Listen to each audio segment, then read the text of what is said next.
grande parte dos pais desses nossos jovens hoje, da geração Z, viveram isso.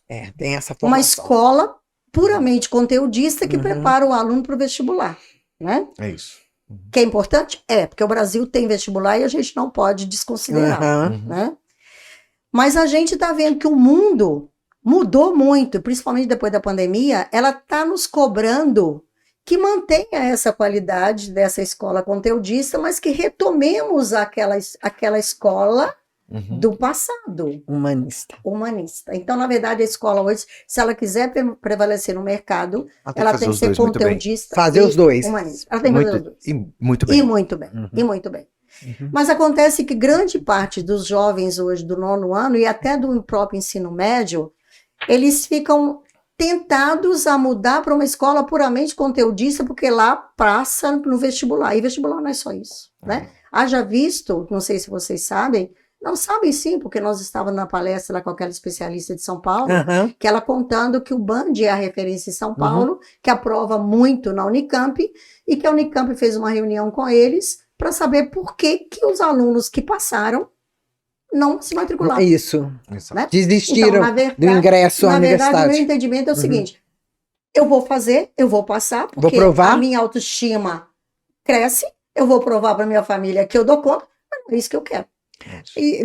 Sem lembrar que o índice daqueles que ingressam e desistem no primeiro ano, eles ingressam, nós temos um número considerável, se a gente for ver nas estatísticas, o número é muito grande da escolha, da satisfação, né? Eu tenho uma experiência familiar, que eu vou passar, minha filha, passou na Unicamp, e falou comigo, eu passei para mostrar para vocês que eu sou capaz.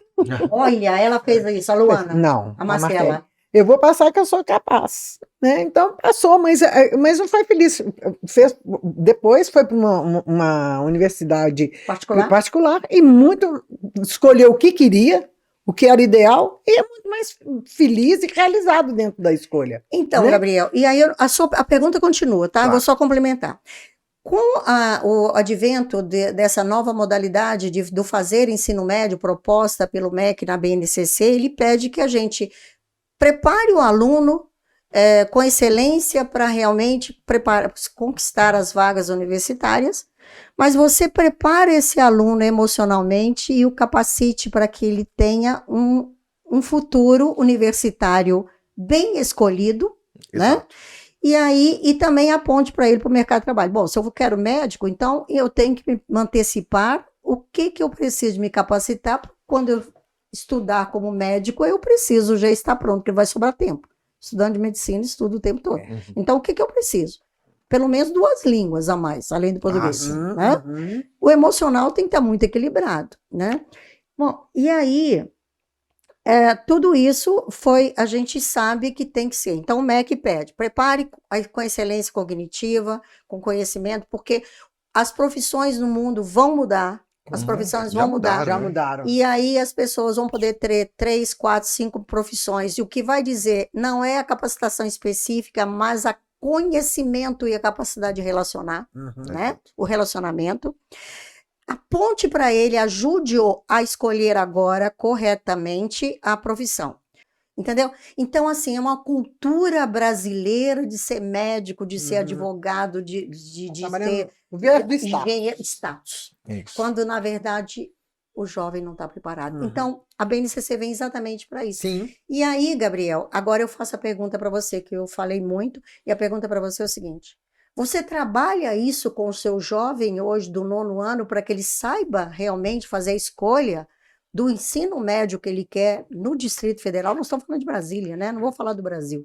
Exato, né? Porque aqui, acho que esse sentimento que você trouxe todo, ele tem um elemento cultural que impôs para muitos de nós uma relação de entender que o único caminho possível de seguir a vida é aquela lógica muito tradicionalista, assim, né? De tipo, faço escola, passo num baita vestibular, desse baita vestibular eu vou fazer ali 5 anos de curso superior, e isso vai me dar a felicidade, a prosperidade da vida, eu vou ser feliz, assim. E a gente sabe que a vida não é assim. A realidade não é essa. E a gente precisa ter, com clareza, a comunicação com os nossos alunos para eles enxergarem que o mundo real não é assim.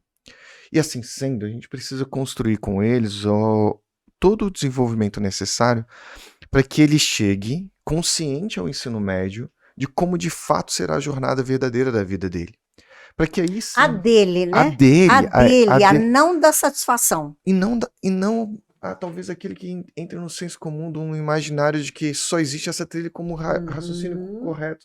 Vamos fazer um exercício assim. Pega um exercício. Legado cultural, né? Esses dias eu estava fazendo um exercício, estava no LinkedIn ali, estava vendo as profissões que estavam tendo maior destaque no mercado de trabalho. Pô, muitas delas eu nem sequer sabia o nome. Sabe? Tipo, não sabia nem o que significava. Hoje o mercado de trabalho mudou para um espaço muito diferente, tem uma diversidade. E esse raciocínio básico de que é direito, engenharia e medicina que vai entregar prosperidade, ele é muito, desculpa, mas é muito raso esse raciocínio. É muito raciocínio. O mercado de trabalho hoje ele é muito mais diverso do que isso, né? As lógicas hoje de prosperidade pode caminhar por caminhos muito distintos, muito diferentes. E óbvio que muitos deles vão passar ali por um caminho de chegar à universidade, que para chegar no lugar acadêmico ele precisa ter uma preparação de excelência, de chegar ali com habilidades acadêmicas clássicas ali, com muita força e impacto, e o Galo está acostumado a fazer isso desde porque fez isso a vida inteira. Isso É o que o Galo mais sabe fazer. É o nosso lugar comum. Acho que o mais importante é que a gente consiga construir no nosso aluno, além disso. Porque se fazer o básico de entregar aulas de excelência para que o aluno possa estar bem preparado academicamente, o Galois faz isso desde que nasceu. Agora, conseguir desenvolver com eles uma percepção de que o mundo hoje é distinto e que ele pode traçar trilhas diferentes para esse processo, e para isso ele precisa desenvolver habilidades muito além daquela clássica dali, precisa com que desenvolva eles habilidades de saber trabalhar em conjunto, trabalhar em equipe, saber liderança, oralidade, persuasão, ética, liderança. Né? Saber desenvolver projetos. Resiliência, saber perder, saber ganhar. Saber tratar com uma pessoa que é diferente. E não fazer bullying naquele que é diferente, gente. É o respeito. Isso é respeito, né? Isso muitas vezes aprendi em casa. Exato. E tem um outro valor, a tolerância, né? Porque a gente está muito intolerante. Eu acho que isso, o imediatismo levou à intolerância. É isso, eu ia comentar. Assim. A intolerância. Ser mais tolerante. Até por um elemento, por outros aspectos, hoje esse elemento imediatista ele é muito presente na vida. Assim, né? A vida nossa ficou muito acessível, muito fácil. E aí imagina-se também que o sucesso também vai ser muito fácil. Isso. E não é. E não é. E ele precisa até ser trabalhado esses elementos pessoais para que ele possa ter uma saúde emocional, para que todo esse desenvolvimento seja... Relação com o tempo, né? Exato, né? Dá tempo ao tempo. Dá tempo a ele mesmo. Ontem eu conversando com a Liege, ela é professora do projeto de vida lá no ensino médio, e o tema que ela está trabalhando agora, esses dias, com eles, é o fracasso. Porque todos passam pelo fracasso. Todos. E aí é muito importante que os pais que estão nos ouvindo, e eu peço até que compartilhem esse momento, esse pedacinho que a gente está conversando, né? Que é essa questão do fracasso, porque todos passam pelo fracasso, e é pelo fracasso que as pessoas crescem. Né? E a tendência dos pais, por amor, não querem que os filhos passem por isso. Então, isso não é amor. Amar é deixar o filho experimentar, não fracasso exorbitante, gente, não é isso que a gente está falando, são os pequenos percalços da dor, né? Pequena. Ela começa pequena com um aluno de 2 anos, depois ela cresce um pouquinho com o de 3, depois com 4, ela vai crescendo, ela cresce, e quando chega no ensino, o tamanho delas acompanha a maturidade da criança, e é preciso isso. Quem ama, como diz o Augusto, não Augusto Cury, não, o Isamitiba, quem ama, educa. E educar não é só proteger. Educar não é só proteger. Educar não é só Esses elementos fazem parte da vida. Saber, vai ter percalço, a vida passa por isso. E saber lidar com essas situações é uma coisa que precisa ser construída, é uma habilidade que a gente constrói como ser humano. A gente tem que permitir que dentro do espaço da escola tenha ali momentos para que a gente possa ter diálogos verdadeiros sobre isso, sobre a vida como ela é, de fato ela é. E a gente permitir que o nosso ensino médio ali, eu acho que desde a gente faz isso de formas diferentes no percurso da vida do nosso aluno, desde lá dos piquititinhos, desde lá do infantil, até o fim do trabalho educacional no fim do ensino médio, a gente vai fazendo, obviamente, observando a lógica etária de cada criança, a gente vai desenvolvendo esses Isso, de acordo com cada ano pede uma coisa. Exato. E a gente vai trazendo isso. No dia a dia, ninguém percebe. Né? Não. Porque é tudo misturado. Mas cada série tem o seu propósito, tem o seu fazer, né? E tem o seu pensar e pedagógico. Tem o seu pensar pedagógico. E tem a preparação do profissional para saber fazer isso. A capacitação do profissional. Nós estamos aqui num bate-papo do Mais Família Educação e a gente falou o tempo todo de escola, mas qual é o projeto, qual é a proposta do Mais Família Educação dentro do Galois? É exatamente ajudar o pai a entender o que é educar. Ajudar o pai a entender. Porque a gente faz muito bem esse educar. E aí ele, com esse sentimento de proteção, não vou deixar meu filho, não isso, não aquilo, ele não está colaborando com o crescimento do filho saudável, né? E eu sei que não é má vontade, eu não sei que é por má vontade, é porque ele quer o bem, ele não quer que o filho passe pelo que ele passou. Quando, na verdade, o filho tem que passar. Gabriel, você, Eliane, sabe também, você agora que está recente na direção, porque você é novo, né? O que nós temos de pais que vivem problemas sérios de relacionamento ou financeiro e que não conta para os filhos. Sim. Gente, como assim? Como? Né? Pais que não têm condição de pagar a escola para o filho e não contam para o filho que não pagou, porque o filho não pode saber que a família está em sofrimento. Como? Se isso é crescimento. Se eu sou o que sou hoje, porque meu pai, graças a Deus, faliu 3 vezes. Seus pais faliram, Gabriel. Sua família também teve, Eliane? Teve no segmento. É o fracasso que leva ao crescimento. Ninguém é forte só com o bom, com sucesso, com glamouroso. Regia Emília começou a partir da Segunda Guerra. Então, a comunidade se instituiu, educadora, a comunidade de Regia Emília se constituiu como educação, abraçou a educação com os ateliês a céu aberto, pós-guerra. E usando o quê? Usando o sofrimento e usando o conhecimento prático de toda a sociedade. De sobrevivência. Daí que surgiram os ateliês e tiveram ali a mentoria de um excelente pedagogo, mas hoje é referência em educação mundial. Sim. Então ela começou através do quê? Do sofrimento, né? Então é muito legal a gente perceber que o que a gente pode fazer, quais são os nossos starts, né? E eu acho que as famílias esquecem que um dia eles foram criança. Eu falo isso muito para mim, que um dia eles tiveram dificuldade, por onde eles passaram, e eles querem viver não a vida deles como pais e como adultos, mas a vida dos filhos. Né? Eles projetam nos filhos aquilo que eles gostariam de fazer, de viver. É verdade. Gente, isso não é amar. Né? Não estou dizendo assim que faz por maldade, de forma alguma. E eu também não fui 100% boa mãe. Nem né? eu. Eu fiz muitas coisas com meus filhos que realmente... Que hoje você não faria, que eu não né? faria, Eu também. né? Ou que talvez repetiria, mas eles trouxeram para mim, entendeu?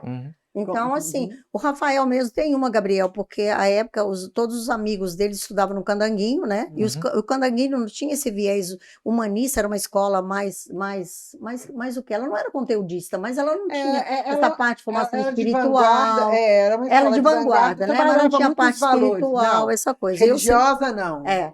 E aí eu levei os meus meninos para o Santo Antônio e vocês estavam no Candanguinho. Vocês estudavam no Thomas Jefferson, eu levei meus meninos para a cultura inglesa. Então, hoje, ele conta isso, como eles sofriam entre os colegas, de forma cômica. Eu dou risada, né? Mas eu falei, nossa, eu pensando que estava fazendo bem para meus filhos, eu estava realmente trazendo para eles um sofrimento que poderia ter sido aliviado ou que talvez explicado. Olha, eu estou fazendo isso porque eu penso assim, que é muito importante cada família, né? As famílias ter sua moral. Sim. Né? Hoje as famílias vivem em grupo, não estou dizendo que isso não é saudável, eu não condeno nada, gente, mas a gente tem que entender o porquê de cada coisa, né? Então a família tem que ter seus hábitos, que é só da família. Então as crianças hoje têm como referência os pais, os tios, os colegas de escola, né? E se perde. Afinal, qual é o meu valor? Eu não sei. Eu não sei, porque eu vivo em grupo, né? Cada família tem seu valor. Então, você precisa ter esses horários que é só você, família. Quer ver, por que existe mesa? A ceia de Cristo, não foi a mesa? A mesa é um lugar de compartilhamento, não é lugar de estar com o celular. É lugar de conversar, de trocas, né? De rir, de chorar, de brigar, porque isso é que a gente faz crescer, né? É isso que consolida a família. Eu nunca deixei meus meninos, por exemplo, pegar prato de comida e assistir televisão. Televisão. Não. Aqui em casa é sentado à mesa, é junto com a família, né? Então, assim, cada família tem que ter os seus valores, e eu chamo isso de valores morais. E quando ele vai para a escola, a gente vive os valores éticos, que aí é o valor da sociedade. Né? E hoje o que está acontecendo? A gente está recebendo alunos com diferentes valores. E aí você vive num ambiente só. E aí um aluno que não tem valor provoca o outro, vem o pai e fala, mas o aluno fez. E a lei não permite que eu faça alguma coisa com esse aluno. Não posso. Né? Então, assim, é muito complexo. Hoje nós temos muita complexidade. E a gente não pode desanimar. O que a gente tem que entender é que nós estamos no caminho certo. Né? Vai dar trabalho? Dá. Mas nós estamos no caminho certo, porque é isso que a sociedade hoje precisa, é isso que as famílias precisam, e nós estamos aqui para ajudá-los. É isso, não é? É isso mesmo. Muito obrigada a todos vocês, foi muito bom o papo. Eu falei que ficaríamos 40 minutos, nós ficamos uma hora e meia. Uma hora e meia. Que legal. E daria mais tempo, né? Com certeza. Muito Deus te pague. Uma coisa lembrando que é muito importante, né, gente? A gente faz tudo isso, mas aqui em cima tem Deus nos conduzindo, né? Um grande beijo para vocês. Obrigada, viu? Muito obrigada pelo convite. Sucesso para vocês, na unidade de vocês. Né? Imagina, eu confio em vocês demais, tá? Obrigado. Eu quero morar na praia, porque agora eu tenho um apartamento em Natal, eu quero morar lá e deixar vocês aqui. Tá bom. Obrigada.